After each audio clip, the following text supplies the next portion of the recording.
Hello hello, alors on se retrouve aujourd'hui pour une nouvelle vidéo et ce sera une vidéo assez particulière vu que c'est la première que je sors comme ça sur la chaîne suite aux petites demandes et aussi en fait j'avais demandé dans ma dernière vidéo tag si les sorties livresques d'un des mois qui allait à venir vous intéressaient. J'ai eu énormément de réponses positives, du coup je me suis décidée à faire ça mois par mois. Donc j'espère que le format te plaira, franchement à voir. Là c'est le premier jet, c'est la première fois, c'est une première quoi, c'est un premier tout, donc on verra. Et donc du coup j'espère que tu vas pouvoir voir les sorties qui m'intéressent, parce que justement là j'ai pas pu forcément reprendre tout Booknode pour avoir toutes les sorties du mois carrément. Là j'ai fait une sélection quand même des sorties qui m'intéressent, parce que sinon on n'a pas fini et je passais ma vie à faire une vidéo mois par mois quoi, donc ça sera pas possible. Donc du coup voilà, j'espère que ça te dérange pas et que ça t'intéresse, donc n'hésite pas non plus à me dire toi les livres qui t'intéressent du coup sur le mois. On va commencer par le premier, qui est forcément le tome 2 de Follow Me Back de A.V. Geiger, qui sort dans la collection R. Comment te dire que je l'attends avec tellement d'impatience que ce bouquin, je vais le bouffer, je pense. Dès que je le reçois, j'arrête tout, je mets tout en pause et je le dévore. Donc rassure-toi, les résumés, quand il y a des suites de tomes, des tomes 2 ou des tomes 3, machin machin, les résumés qui sont mis à côté du livre, de la couverture, ce sont les résumés du premier tome. Parce que pour pas spoiler, et c'est normal, hein, parce que sinon, en plus, vu le résumé, j'ai lu je vais y arriver, non. J'ai lu le résumé de ce tome 2, et en fait, ça spoil carrément à la fin du tome 1, donc je sais pas si tu te souviens, mais la fin du tome 1 est juste horrible. Franchement, je ne sais pas comment on a fait, si toi tu l'as lu aussi, pour attendre quasiment un an, même plus, je crois, pour lire la suite. J'en peux plus, j'ai trop envie de savoir la suite là. Je m'attendais qu'à une fin, voilà, et boum, non, non, fallait que ça se termine comme ça, c'est pas juste. Bon bref, donc vivement, vivement, vivement. Ensuite, le second aussi, il est dans la collection R, il va sortir le même jour que Follow Me Back. C'est Charisma ou Charisma, on va dire Charisma de Jane Ryan. Donc Jane Ryan, c'est l'auteur de Nerve ou Addict. Je sais que Nerve, en fait, c'est le nom du film. Enfin, c'est le nom, ouais, c'est le nom qu'ils ont donné au film. Alors que Addict, c'est le nom de la série, il me semble. Enfin, de base du livre. Bon, bref, on m'a compris, quoi. Alors, le truc, c'est que je n'ai jamais lu Nerve. On va dire ça comme ça. Enfin, j'ai vu le film, mais je n'ai pas lu le livre. Parce que, en fait, le film m'avait bien plu. Et je m'étais dit, tiens, je vais peut-être me lancer dans le livre pour finir. Sauf qu'en fait, j'ai vu sur Livre Addict que les avis étaient vraiment très mitigés, etc. Et que c'était pas forcément folichon. Donc du coup, j'ai un peu reporté ça. Et donc là, ça me rend quand même curieuse de découvrir cette histoire, parce que j'avais trouvé quand même assez originale l'histoire de Nerve. Donc je me dis que là, une nouvelle petite histoire comme ça peut être cool. Donc je sais pas. N'hésite pas à me dire si tu as lu Nerve, si tu as aimé, etc. J'aimerais bien avoir ton avis aussi, parce qu'il me tente quand même. Ensuite, un autre registre, on va dire ça comme ça, enfin une autre maison d'édition, c'est chez Hugo Poche, donc dans la collection New Romance, c'est Voyage interdit de Tara Jones.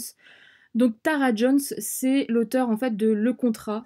Je sais pas si tu te souviens, c'est les tomes qui sont sortis enfin dans les télé-loisirs, télé 7 jours, ou je ne sais plus quoi, l'été dernier, ou il y a 2-3 ans de ça, hein, 2 ans au moins de ça. Moi je les avais lus et il me reste encore le tome 3 à lire, honte à moi. Bref, et donc du coup là, quand j'ai vu cette sortie, ça m'a tapé dans l'œil. Déjà la couverture, il faut le dire, elle est juste magnifique, moi je la trouve trop trop belle. Et j'avais bien aimé Le Contrat, donc du coup à voir ce que ça va donner. Quand tu lis le résumé, ça a l'air vraiment pas mal, ça donne envie quoi. Voyager hors du corps, etc. Enfin, enfin, en tout cas, ça me tente pas mal. Je pense que celui-ci va vraiment finir dans mon panier Amazon ou dans mon panier à la librairie. Parce que, en plus, c'est un poche, donc au niveau du prix, il va pas être trop trop cher. Donc du coup, voilà quoi. On va craquer, je le sens bien. Ensuite, il y a un deuxième aussi, l'autre qui arrive, c'est un roman qui sort aussi ce mois-ci chez Hugo. Donc c'est du Mia Sheridan, c'est Toi plus que tout. J'ai du mal en fait, parce que le titre est coupé au milieu avec une punchline et ça fait bizarre. Bref, donc du coup, là, ce livre, comment dire, j'ai une relation assez particulière, on va dire ça, entre guillemets, avec Mia Sheridan. Parce que, en fait, j'ai lu Archer's Voice et j'ai lu Léo, le tome 1 seulement, parce que je vais t'expliquer ça tout de suite. Archer's Voice, j'ai vraiment pas passé un bon moment de lecture, tout simplement parce qu'il y avait des fautes d'orthographe dans le bouquin, il y avait des fautes de trad, c'était mal... je sais pas, ça m'allait pas et c'était en fait, ça n'allait pas, enfin ça me bouffait ma lecture en fait. Et le truc c'est que j'étais un peu, comment dire, Si ça avait été... Je sais pas si... J'étais un peu mal à l'aise en fait avec ce bouquin. Et Léo, ça a été un peu la même chose, sauf que j'ai trouvé quand même l'histoire assez originale. Donc du coup, je me suis dit, est-ce que je donne encore une chance à Mia Sheridan avec celui-ci? Ça me tente pas mal, donc à voir. Franchement, j'hésite. Ensuite, l'autre livre qui sort, je pense le même jour, je ne sais plus. Donc c'est un Christina Loren, c'est Roomies.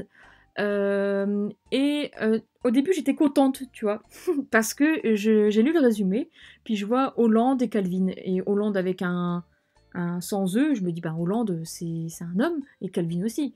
Donc je me suis dit, oh, c'est du MM, Christina Loren, oh, trop bien. Et en fait, quand tu lis bien le résumé, regarde à la fin, tu as Hollande avec un E, et apparemment, ça dit elle. Il y a aussi un mieux qu'elle ne l'imaginait. Quand Hollande réalise qu'il a... Donc du coup, ben voilà, je suis dégoûtée parce qu'en fait, ça me fait peur. Déjà d'une, le résumé que j'ai chopé sur le site de Hugo Roman. Alors déjà, il y a une faute, entre guillemets, entre les noms des personnages. Ils n'arrivent même pas à nommer les noms des personnages, il est mal barré. Et donc du coup, moi je pensais que c'était du MM, et pour finir, c'est un couple hétéro classique. Et je pensais que ça allait être original, et pour finir, ça ne l'est pas. Donc là maintenant, j'hésite. Le suivant, du coup, n'a rien à voir avec, avec cet univers. Donc là, c'est du pocket jeunesse. C'est Marqué de Alice Broadway. De ce que je comprends dans le résumé, de ce qu'on peut lire dans le résumé, ça a l'air d'être un peu du policier et le côté, enfin, thriller policier, je pense. Hein. Je pense, franchement, je pense que ça peut être ça. Après, à voir, j'hésite, enfin, je ne lis pas trop, je lis un peu en diagonale en fait, moi, pour pas trop me spoil. Mais le truc qui a l'air sympa, c'est qu'elle découvre le livre de son père et apparemment elle le lit et qu'il y a des trucs qui s'effacent. Alors je me dis peut-être que le livre est aussi original que la lectrice avec des ajouts, etc. Et ça peut être pas mal. Donc c'est peut-être pour ça que je l'ai mis dans ma liste. Le suivant, le tome 2 de Grisha, donc le dragon de glace de Leigh Bardugo. Donc là, ben, que te dire, celui-ci en fait, je suis en train de lire là actuellement, à l'heure où je te tourne cette vidéo, je suis en train de lire le tome 1. Donc c'est pour ça que je l'ai mis dans cette vidéo, parce que je pense que je vais me l'acheter quand même, ce tome 2, même si je ne vais pas le lire tout de suite après le tome 1, parce que... Voilà, mais j'attends de voir en fait les premiers avis qui vont tomber. Si ce tome 2 finit en cliffhanger de malade et que ben, tu es frustré de la mort et que voilà, tu as envie de pleurer toutes les larmes de ton corps, je pense que je le lirai pas tout de suite, mais c'est sûr que je pense que je vais l'acheter ce mois-ci quand même, parce que c'est sûr que voilà quoi. Là, pour l'instant, franchement, j'ai lu une centaine de pages du tome 1 et ben, c'est typique l'univers que j'adore, quoi. C'est un peu, ça me fait penser un peu à Six of Crows, donc, et les Grisha, on en sait un peu plus sur eux, etc. C'est assez mystérieux, enfin, voilà, c'est vraiment pas mal, donc j'espère que ce tome 2 sera aussi bon que le premier pour l'instant. Et puis voilà. Le suivant, c'est un poche enfin c'est une réédition en poche. Donc c'est le tome 2 de la saga la trilogie du Tearling de Erika Johansen. Donc le tome 2 c'est Révolte de feu. Alors je l'ai mis dans cette sélection tout simplement parce que je n'ai pas encore lu le tome 1 et en fait j'aime bien mettre dans mes prochaines sorties à venir les tomes 2 pour me dire bon allez Fanny bouge-toi les fesses, il faut que tu lises le tome 1, ça serait bien. Donc là du coup j'ai pas encore lu le tome 1, il faudrait que je le lise parce que cette saga on m'en a parlé beaucoup en bien. Après j'ai eu des avis aussi qui m'ont dit que le tome 1 était assez costaud à lire parce que les chapitres étaient assez longs, mais j'ai hâte de découvrir cet univers parce qu'apparemment ça a l'air génial. Donc voilà. Le suivant, c'était obligé.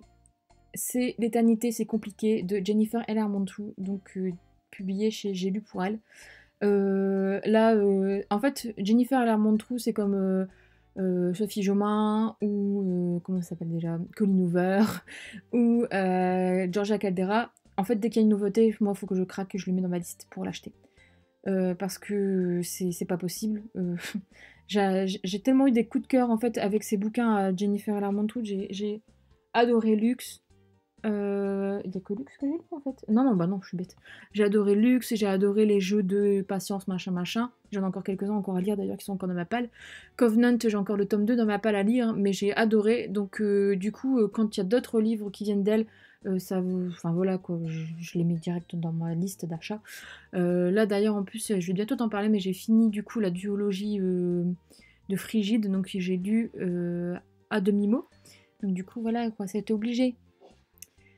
Ensuite, le suivant, c'est Pretty Dead Girls de Monica Murphy chez Lumen. Donc, je t'avoue que le titre me fait penser carrément à Pretty Little Liars. Le résumé, alors je t'ai mis un résumé très soft, très léger, très petit. En fait, j'ai coupé le résumé parce que les résumés chez Lumen, on est d'accord, on sait que c'est un peu... c'est limite la première page du roman, quoi, parce que tellement ils sont longs. Donc là, du coup, ben, ça me tente pas mal. Je sais pas, le côté beauté, etc. Mais il y a un truc avec la mort, je sais pas, ça a l'air pas mal. Et généralement, les sorties chez Lumen sont vraiment sympas, donc à voir. C'est pour ça que je l'ai mis dans cette liste. Je me dis que ça peut être cool. Voilà. Le suivant, c'est pareil. Est-ce que je donne une chance ou pas? Alors le suivant, c'est Sur le fil de Estelle Mascam. Donc normalement ça sera publié chez Pocket Jeunesse. Je sais pas la couverture, c'était 12N ou 1221 pardon. C'est l'éditeur numérique. Bon bref, on s'en fout, mais bon. Donc Estelle Mascam, c'est l'auteur de Dimili. Et Dimili, je ne sais pas si tu te souviens, mais j'en ai déjà parlé dans des bilans. Mais Dimili, j'ai lu les 3 tomes. Et j'ai détesté ça, j'ai trouvé ça hyper cliché, mais de A à Z, de Z à A, c'était pas possible. C'était une histoire addictive, ça c'est clair, ça se lit super vite, un tome ça se lit même pas en une journée. Mais c'est tellement, en fait c'est tellement vide que ça se lit vite pour moi. Et donc du coup là, le résumé me fait envie et je me dis peut-être que si je lui donne une autre chance, peut-être que ça c'est mieux que Dimini. Donc voilà, à voir. J'espère que ça sera mieux. On verra. Ensuite, une sortie chez Milady New Adult. Donc c'est Famous Love, le tome 1 Lincoln de Rachel Van Dicken. Alors là, c'est pareil. Rachel Van Dicken, j'ai encore Reborn dans ma palle, j'ai le tome 1. Alors à ce qui paraît, il est super bien. On m'en a conseillé que du bien. Donc, enfin, on m'en a dit que du bien. Donc voilà. Rachel Van Dicken, par contre, j'ai déjà lu Games of Love, que je n'ai pas aimé. Enfin, le tome 1, voilà, c'était pas ma tasse de thé. Et le tome 2, ben, je l'ai même pas lu. Parce que, voilà. Donc là, mais par contre, là, le résumé m'intrigue. Ça a l'air pas mal. Donc à voir si ça part pas trop dans l'exagération et dans les clichés, quoi. On verra bien. Et ensuite, quand même, on va parler un peu de manga. Donc au niveau manga, il y a le tome 2 de La courtisane d'Edo de Kanoji Sakurakuji, j'arrive pas à le lire de loin, sur la vidéo, là. Bon bref. Qui sort. Donc là, bah, je t'avoue qu'à l'heure où je te tourne cette vidéo, j'ai encore le tome 1 dans ma pile à lire de manga, donc il faudra que je me bouge les fesses. Ensuite, il y a le tome 2 de Game entre nos corps de Miya Nashikata. Ouais, on va dire ça comme ça. C'est chez Akata. Et là, j'ai lu le tome 1. J'en ai déjà parlé dans un update manga. Et ben, on verra ce que ça donne. C'est la deuxième chance aussi pour ce manga. J'espère que ça va pas trop partir dans le cucu, quoi, parce qu'au bout d'un moment, c'est chiant, quoi. Ensuite, il y a le tome 2 de Otaku chez Kana, de Fujita, je sais plus quoi, Fujita, que j'ai adoré, donc là c'est sûr que je l'achète, c'est clair et net. Et ensuite, il y a One Punch Man, le tome 11, chez Kurokawa, donc ça je l'ai mis parce que One Punch Man c'est ma valeur sur tous les mois de shonen, c'est ma petite dose, donc du coup ben, ça c'était obligatoire aussi que je me le prends. Et du coup, ben ça fait comme... J'ai mis que ces 4 sorties là, c'est des suites dans les mangas, à savoir qu'il y a aussi des nouveautés qui me faisaient de l'œil, mais sinon c'est pareil, les mangas, si je te fais une liste de nouveautés, on est mal barré. Donc du coup, là j'ai mis que ceux-là. Donc bah, c'est la fin de cette vidéo, je te remercie déjà d'avoir regardé, d'avoir supporté ça jusqu'à la fin. N'hésite pas à me dire en commentaire si tu aimes le format, si tu as aimé, comment ça s'est déroulé, etc. Si tu veux plutôt me voir ou pas. Moi j'ai trouvé ça pratique de faire ça en image comme ça. Donc après, n'hésite pas à me le dire en commentaire. Sache que tu pourras aussi retrouver en barre d'infos les liens Amazon vers les différents bouquins dont j'ai parlé dans la vidéo. Comme ça tu pourras aller voir la date de sortie. C'est vrai que je ne l'ai pas mise, mais bon. La date de sortie et surtout le prix du bouquin. Et donc ben, voilà, je te dis du coup à bientôt pour une prochaine vidéo. J'espère que on se verra dans pas longtemps. Et que tu as pu voir justement les bouquins qui t'intéressent ou pas. N'hésite pas du coup à me dire si toi aussi tu as envie de craquer pour certains de ces livres, si tu en entends certains, si d'autres t'ont déçu ou quoi ou quoi. Comme d'habitude, tout dans les commentaires, moi je dis pas non, j'adore ça. À bientôt!